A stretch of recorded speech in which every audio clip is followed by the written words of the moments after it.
Good morning, students. We are going to continue the story. Thank you, ma'am. So, in the first part, we have discussed the title of the story and the interpretation and explanation of the first page of the story. Now, today, we are going to continue from tense, from there on. So, Mrs. Jones caught the boy Roger. The name of the boy that would be exposed later on, but easily we can say that this boy was grabbed by this lady, and the boy, in order to get the release from this lady, begging apology for time and again. So the boy is expressing that he is really very sorry, so he must be freed. But look what Mrs. Jones said.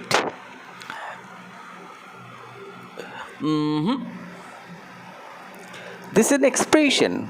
It's quite similar to Bengali. That means, no, no, I am not going to let you go. I am not going to release you. And look, the dialogue certainly expresses the desire of Mrs. Jones. And the next sentence he says, and your face is dirty. Your face is dirty. I got a great mind to wash your face for you. So look, suddenly that angry lady shifted her emotion from anger to a little bit of affection. She was very angry when she caught the boy, because we knew the expression of anger was quite visible when she kicked the boy on the back. But later on, after watching the face of the boy, after watching the age of the boy, after watching the physique of the boy, certainly a thought underwent into the heart of Mrs. Jones. Otherwise, this sudden shift of emotion would have never taken place. So she is telling, that means no, no, I'm not going to let you go. I'm not going to release you. And your face is dirty. Your face is dirty. So look, suddenly Mrs. Jones focused on the face of the Roger, and she found that, yes, the face was full of dirt. Look what she says next. I got a great mind to wash your face for you. I got a great mind. That means I have a great mind. My mind is liberal. My mind is open, that I can have a wash on your face.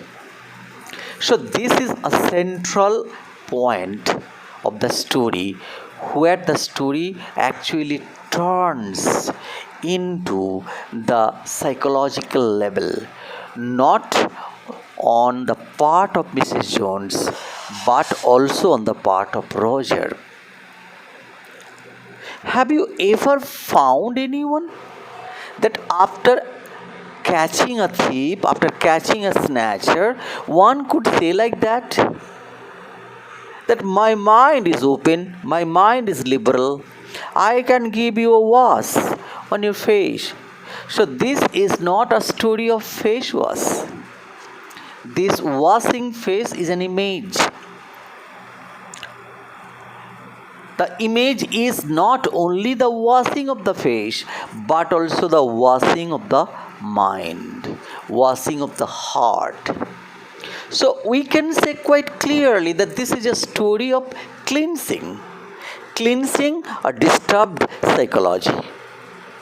Whose disturbed psychology was that? It was the disturbed psychology of the boy Roger. That disturbed psychology actually compelled him to do such a very low work, a mean work, the work of snatching.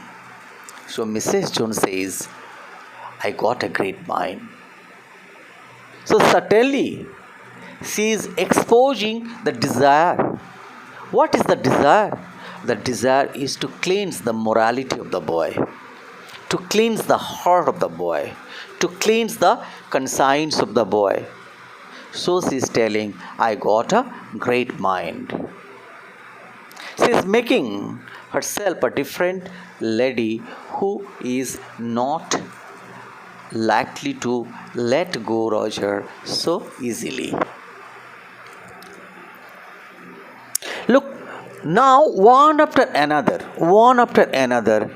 the speech coming out from Mrs. Jones will certainly compel us to think, to peep into our own heart, so that we can also rectify certain things in our heart, so that we can certainly rectify certain things in our morality. That is the purpose of the story. It is not the moral cleansing of Roger only, it is the moral cleansing of all the readers who are going to read the story.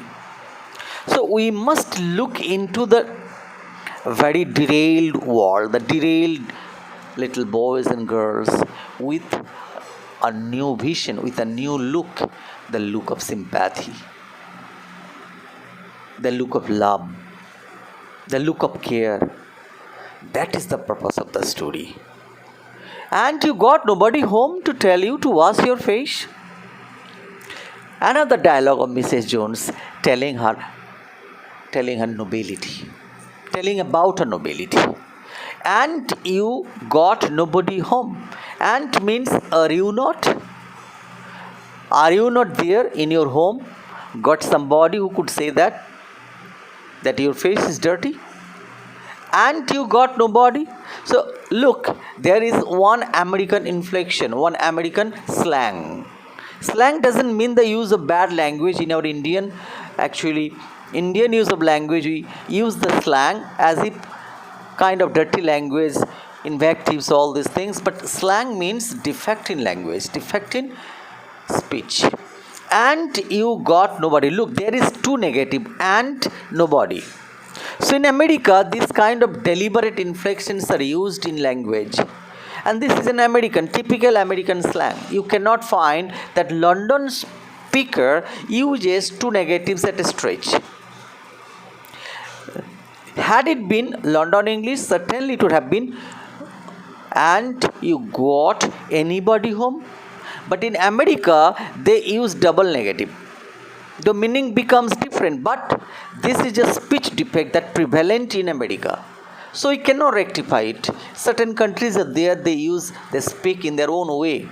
So this is American English. And you got nobody. So there are two negatives following each other. And you got nobody to tell you to wash your face. So there is nobody in your home who could say that your face is dirty. You're moving around with a dirty face. Your face is full of dirt. No, said the boy. No means no, ma'am. No, ma'am. The boy replied that no, there is nobody in my home who could say that my face is dirty. Then Mrs. Jones said, then it will get worse this evening.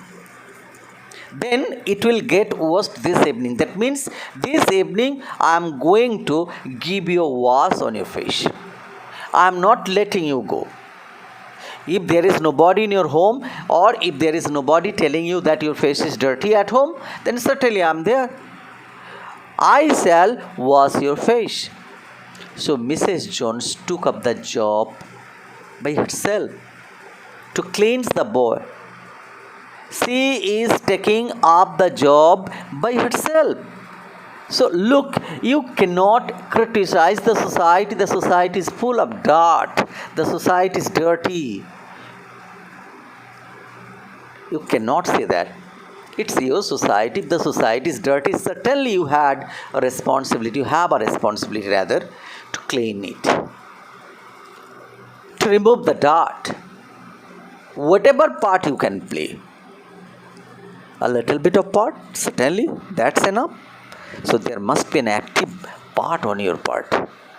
Otherwise, this dirty society will become more dirty. So, we, the people who think that the society is dirty, the people are dirty, certainly we should take a little bit of responsibility to clean it. So, Mrs. Jones actually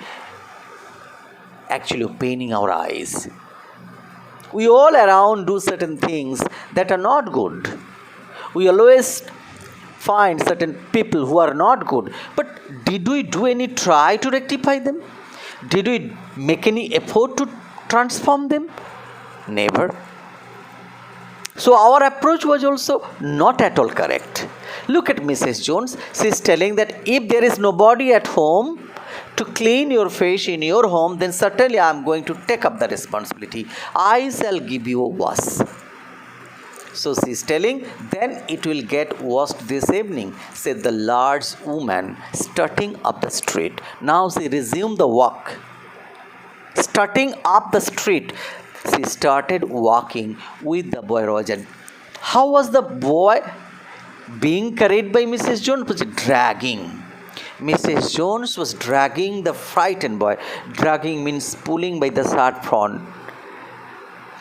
Pulling by the shirt front and just simply fleeing the boy home. Dragging the frightened boy. How was the boy? The boy was terribly scared.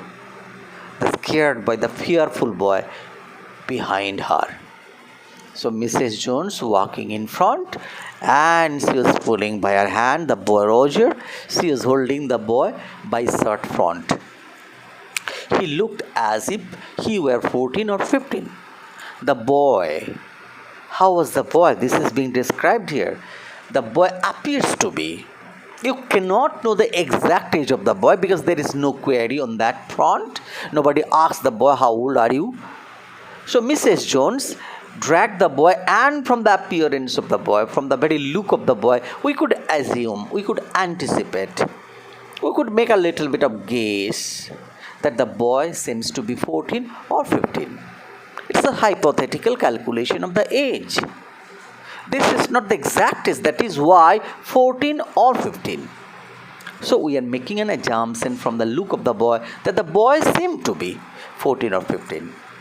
Frail, the boy was very thin. Frail means thin, very fragile, thin. Willow wild, the hair is willow wild, that means the hair is curly, long and unorganized. Willow wild. Willow is a little bit of familiar word to you because willow is a tree from which tree the cricket bat is being prepared. So willow is a tree, and the leaves of the tree are very, very, what should I say, like the curly hair on the head. That is why the boy is compared to willow wild, and he was wearing tennis shoes and blue jeans. So the boy had put on blue jeans and a pair of tennis shoes. The woman said, "You ought to be my son." Look at each and every speech uttered by Mrs. Jones. You ought to be my son. You are just like my son. So the motherly affection of this lady coming out. The motherly affection of this woman coming out. A little boy. When that lady looking at the boy appeared to be her own son. Did we look? Did we watch the other people in this way? A fellow boy, a fellow girl. Do you look at that boy or girl as your friend? As someone like you? Before hating? Before abusing? Do we, the grown-up people, look at the other boys and girls as if they are my own son, own daughter? That is why here the story is an eye-opener. It will open our eyes. Look, you will get a new look, a new vision, a new approach to take up the society. So Mrs. Jones, every speech opening our eyes how we should look at the society, how we should take up the society. A society, yes, certainly very close to me, my own. So if there are certain defects in the society, then I must take up the remedy by myself. Whatever little role I should play there, I must play. So Mrs. Jones addressing the boy, you ought to be my son. Ought to means should. SHOULD. I would teach you right from wrong. This is the responsibility that she is taking up. I should teach you from right to wrong.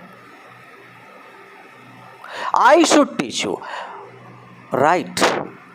I'll give you the correct lesson from wrong, because you are in the wrong front, you are in the wrong foot, you are in the very derailed part of life. So I won't allow you to walk on that derailed street. I'll give you which path is correct and which path is wrong. This lesson, I'll give you this lesson. I'll transform you. So Mrs. Jones is taking up the job by herself. She is taking up the job. What is the job? To transform the boy, to rectify the mistake of the boy, to make him feel what is correct and what is not correct. So I'll teach you right from wrong. Least I can do right now is to wash your fish. So my first hand job is not to teach you the moral lesson, but my first hand job is to give you the wash of your fish. Are you hungry? So little bit of sentences coming out full of affection, full of love. Mrs. Jones giving the touch of love to the boy who does not or who has ever not tasted the flavor of love in his life maybe. That is why Mrs. Jones giving the taste of love bit by bit, so that the boy gets hooked by the love of this woman. Are you hungry? This is another sentence telling us about the motherly self, the bigger heart of this woman. No, ma'am. No, ma'am means no, ma'am, said the being dragged boy, being pulled boy. Mrs. Jones pulling the boy upward and conversation going on. I just want to turn me loose. Roger said, no, I don't want wash, I don't want food, I don't anything want. Please let me go. Why? A criminal when does certain crime, certainly the criminal when caught red-handed, he wants to get away. There are two reasons. One, to get away from the gallows of the law. And the other reason is most fundamental reason. It is that he wants to hide the face which bears the mark of the crime. So he starts hiding. The sense of hiding comes up immediately because I am caught. Suppose you do certain things bad. Look, you want to hang your face. When you meet your elders and when your elders make query about your mistake, then certainly you just stand there with a bowed head. You don't want to show up the head. Why? Now, this is because you know quite well that yes, you did certain things which are not correct. So this sense of hiding comes from the conscience. So Roger wants to get away. Roger wants to flee away from the eyes of Mrs. Jones. The eyes are very truthful eyes. So when there is certain bad in you, you want to escape the good. That is the psychological part. Bad cannot stay side by side or face to face with the good. Bad wants to hide, wants to flee away, wants to escape. So Roger is actually escaping. Was I bothering you when I turned that corner? Did I do any trouble to you? Mrs. Jones asking. This lady asking, did I do any jerk upon you? Did I hit you? Did I bother you when I turned that corner? Asked the woman. What was my fault? Tell me. Did I do any wrong to you? Mrs. Jones asking Roger. And Roger said, no, ma'am. That means no, ma'am. But you put yourself in contact with me. You hit me. You tried to snatch my bag. So it's you who came in contact. It's not me who came in contact with you, but you. You, Roger. You came in contact. You hit me. You collided with me, said the woman. If you think that contact is not going to last a while, you got another thought coming. So if you said that you hit me, you touch me, you just collided with me and you just get away, you get out of the periphery very quickly, then certainly you have another thought coming. That yes, if I hit, then certainly I must run. When I got through you, that means when I got hold of you, my boy, you are going to remember Mrs. Luella Bates Washington Jones. You don't know under whose grip you are in. You don't know where you are in. You don't know who caught hold of you. So my boy, when once you are in my grip, you are certainly going to remember me all through your life. A little bit of twist is there. Mrs. Jones actually telling the speech in such a way to frighten the boy. But she had another plan in her mind. It's not there only to frighten the boy, but she had another thought. She's actually creating a little bit of twist of speech. Sweat popped out on the boy's face and he began to struggle. Sweat, as he was struggling, and he was tense and he was scared. So because of those excitement, those dreading thoughts, those fearful thoughts in mind, and the struggle to escape, all these included together, causing a lot of sweat in the boy, and the boy is sweating. Sweating means perspiring. He was actually had to do a lot of labor, both physically as well as mentally. That is why he has been sweating. So sweat popped. Popped means taking the shape of drop. Popped on the boy's face. Taking the form of drop. Sweat take the form of drop on our skin when we do certain things physically, as well as when some mental tension goes on in our heart. So because of that nervous disorder, nervous breakdown, we sweat. So sweat popped out on the boy's face and he began to struggle. Mrs. Jones stopped, jerked him around in front of her. She stopped on her walk, jerked the boy. That means, yes, she hurled the boy in a powerful way and placed the boy in front of her.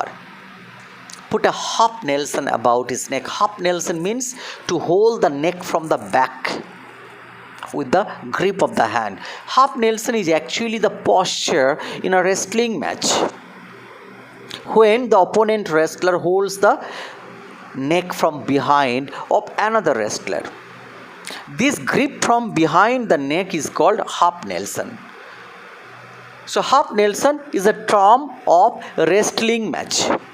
So this term has been used here because Mrs. Jones letting the collar, letting the shirt front loose, she is actually holding the boy from the neck from behind, and that particular grip is called half Nelson about his neck, and continued to drag him up the street. And she continued to pull the boy up the street. When she got to her door, when she reached the door of her house, she dragged the boy inside down a hall. She dragged the boy, pulled the boy inside, down a hall, through a hall, and into a large kitchenette furnished room. And through a hall, she finally entered a long kitchenette furnished. Kitchenette means modular kitchen. The living room with the amenities of a kitchen. Kitchenette furnished room. Furnished means decorated. So the living room itself is a kitchen. So the kitchen is there in the room. So kitchenette furnished room. Why? At the rear of the house. Rear means back, at the back of the house. So she took the boy Roger, hauled him, and they passed through a long hall and they entered a room where there is a kitchen. The room is at the back of the house. She switched on the light. Look, there is an experiment going on. She switched on the light and left the door open. Why did she leave the door open? She could have shut it. Why did she not shut it? She is actually making an experiment.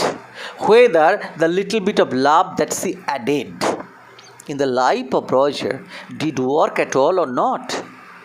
Whether Roger would just flee away. Whether Roger would just escape. So the door is kept open to teach us that, look, a little bit of love works in the life of those who are leading the loveless life. Who are leading the loveless life. A little bit of love can do the magic. That is why, to prove the experiment, to let us know, look, the boy is actually hooked up by the love. She is actually leaving the door open. The boy could hear another rumors laughing and talking in the house. The boy could hear, the home is not only for Mrs. Jones, there are other rumors. Rumors means inhabitants, other roommates who are laughing and talking. They are gossiping in their own way, they are talking in their own way, they are laughing in their own way in the large house. It's a large house, there are other parts, other people are there, they are doing their own jobs, own business, they are gossiping, laughing. So it's not a separate lonely house only belong to Mrs. Jones. No, this is not. Mrs. Jones is actually cohabitant. She lives in the house on her own. There are other roommates in the house, there are other inhabitants of the house, other tenants of the house. Some of their doors are open, so they are living in their own room, and some of the doors are open too. So he knew he and the woman were not alone. So he knew that he and the woman were not alone. They are not alone in the house. The woman still had him by the neck in the middle of her room. The woman still holding the boy. She did not let the boy loose yet. She is still holding the boy. She said, "What is your name?" Now the acquaintance is going on. The familiarity is going on. The introduction is going on. Mrs. Jones introduced herself. Where? In the very previous paragraph. You are going to remember Mrs. Luella Bates Washington Jones. I am not a very cheap woman. So you cannot just dupe me and go. No. I am a very tough lady. So she already introduced herself. Now she is asking the boy, "What is your name?" Roger, answered the boy. The boy answered that, "My name is Roger." "Then, Roger, you go to that sink and wash your face." Go to that sink. Sink means the basin where we wash the face, the mouth. Go to the sink and wash your face. This is the apparent face wash. Wash your face. But the inherent face, the face of the heart, will be washed by Mrs. Jones. How? Through love, motherly affection, care. These are not mere words. These are all through her actions. So, just go to the sink and wash your face, said the woman. Whereupon she turned him loose. So here, before the sink, before the basin, Mrs. Jones let Roger loose. Let Roger loose. At last. So that would be an MC question where Mrs. Jones let the boy loose. Just before the basin. Roger looked at the door. Looked at the woman. Looked at the door. Fantastic. Look at the two different condition of the mind, two contrasting condition of the mind of the boy. One mind says, look, the door is open. I can dash out of it. I can run first and get out of it. Mrs. Jones cannot catch hold of me. And here is the basin.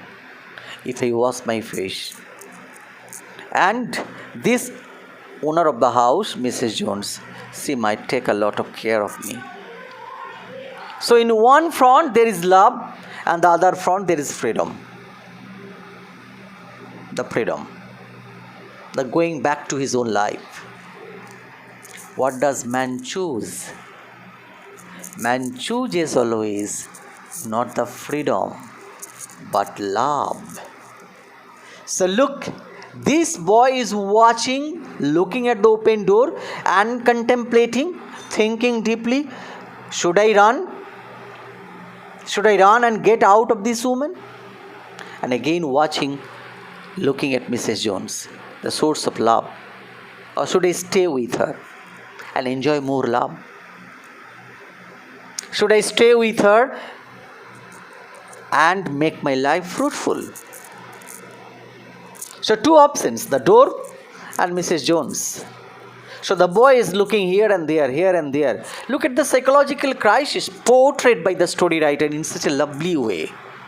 And look at the experiment of Mrs. Jones. How she is presenting the experiment in such a beautiful way. Such a beautiful way. This is an experiment, psychological experiment with a thief. I can recall another beautiful writing on this context, and the beautiful drama is called Bishop's Candlesticks.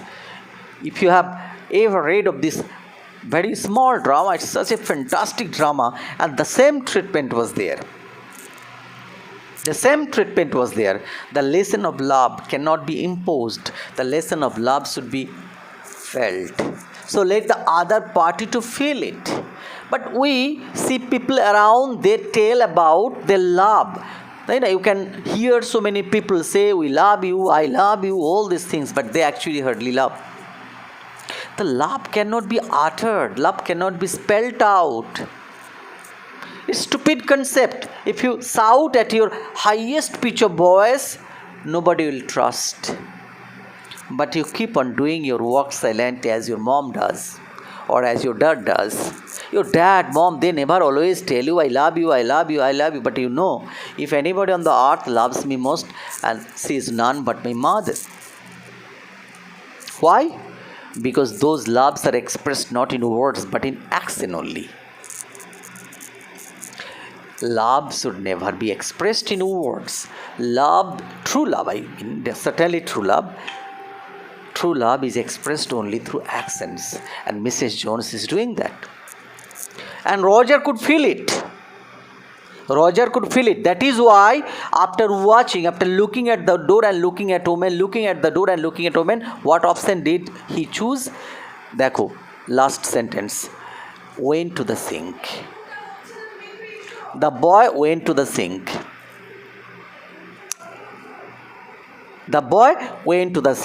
So the boy chooses the option of love. That's all.